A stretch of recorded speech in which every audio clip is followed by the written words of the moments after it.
success of the Beatles was beyond anything any of us had ever imagined, and we couldn't quite believe it. And we were carried along, but we were carried along not only in the Beatles, but the whole essence of the 60s. We thought anything would happen. We thought everyone could go to the top of the tree, and we thought the whole world was wonderful, and it was going to get better and better and better. After years of hard graft, John's dreams were finally coming true.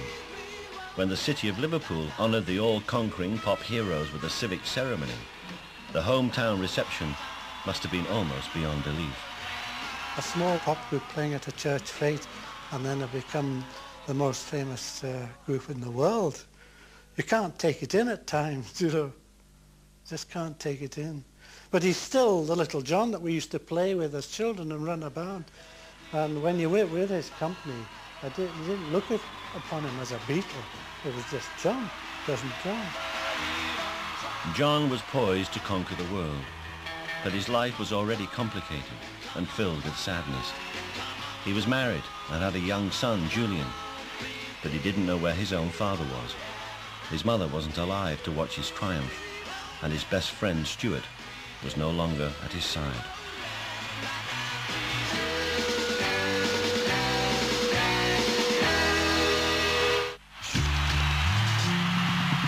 By now, John Lennon probably was, as he had always dreamed he would be, as famous as Elvis Presley. The Beatles were more popular than any group had ever been. At one point, they held all the top 5 places in the American charts, and what was called Beatlemania spread across the whole world. Will you please shut up? What do you think your music does for these people? Why does it excite them so much? We don't know, really. If we knew, we'd form another group and be managers.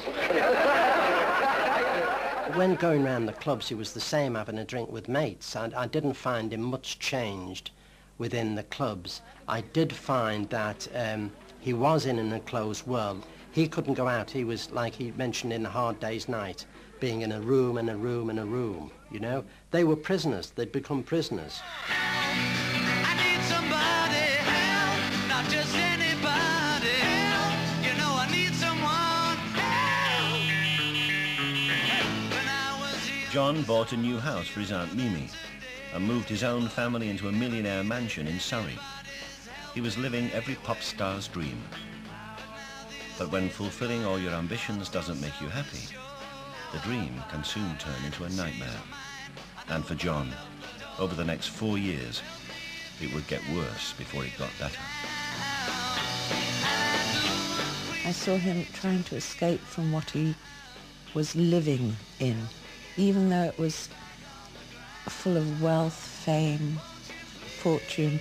He needed an escape route, and drugs were his escape route.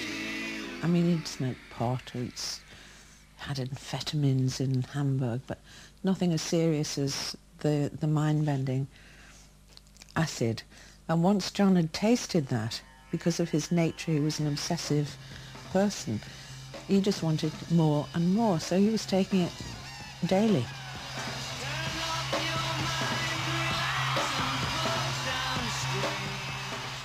Which meant that the household suddenly became a madhouse. He would go to the studio with the boys and they would perform, then they'd go on to club afterwards, they'd come back. John would come back with an entourage of absolute nutcases off their trolleys with acid. Julian would come down in the morning to all these dead bodies, nutcases, swanning round, dressed up, kissing everybody, saying, I know it sounds terrible, saying, I love you. On a train in a station. And now yet another death was about to haunt John. In 1967, the Beatles' manager, Brian Epstein, the man who had organised John's life for the last 6 years, was found dead of a drugs overdose. And that really freaked everybody out. I mean, John didn't know where to go after that. He was lost. He couldn't imagine life on the same level without Brian. John, where would you be today without Mr. Epstein? I don't know. Are you driving down to London tonight? Yes, somebody's taking us down here. You heard the news this afternoon, I believe. Yes. And Paul's already gone down? Yes. I see. You've no idea what your plans are for tomorrow? No, we'd just go and find out, you know. I read the news today, oh boy, about a lucky man who made the grade. I knew that there was nothing I could do to keep it together at this point, because there were other forces that were more powerful than I was, and much more devious than I was. As early as 1966, Yoko Ono had first visited London. She already had a reputation as a conceptual artist, and at her gallery show, she met John Lennon. I would say that he saw in her my mother. Really? Yeah. Yoko might object to that. But a mother figure. She was artistic. She was a bit fey. She was not mainstream. She was older. She knew what she wanted. And I think John might have been quite easy to get. Certainly Yoko was unconventional. Her latest work was a film called Bottoms. I remember the pair of us laughing our heads off, saying she's an absolute nutcase. You know, all these bottoms. I mean, what's she on about? But that was before. And then, of course, John goes to this exhibit, comes back. Then we go to see the Maharishi for a meeting, and Yoko is there.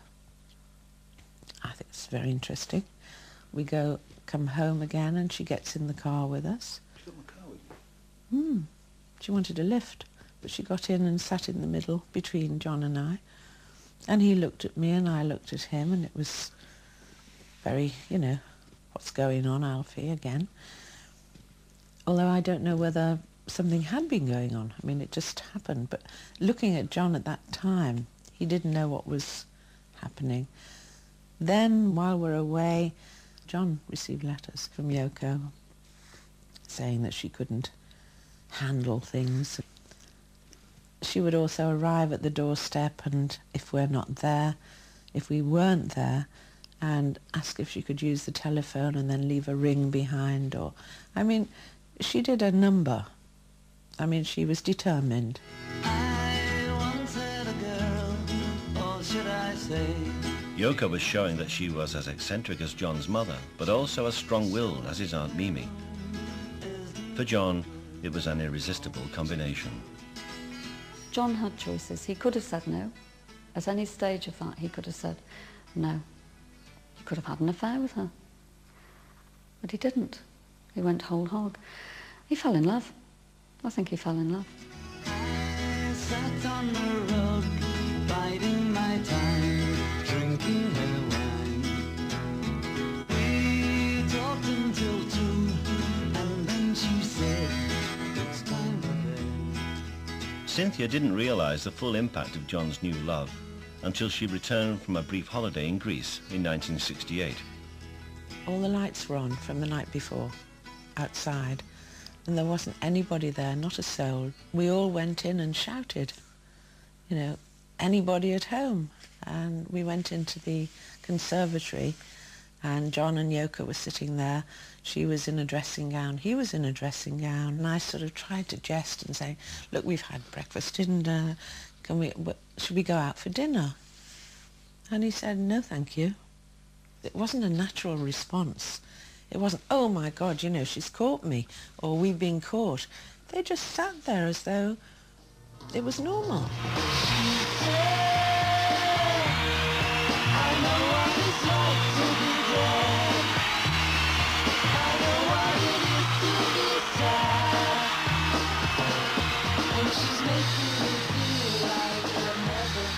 John's father had left the family when John was only 5 years old.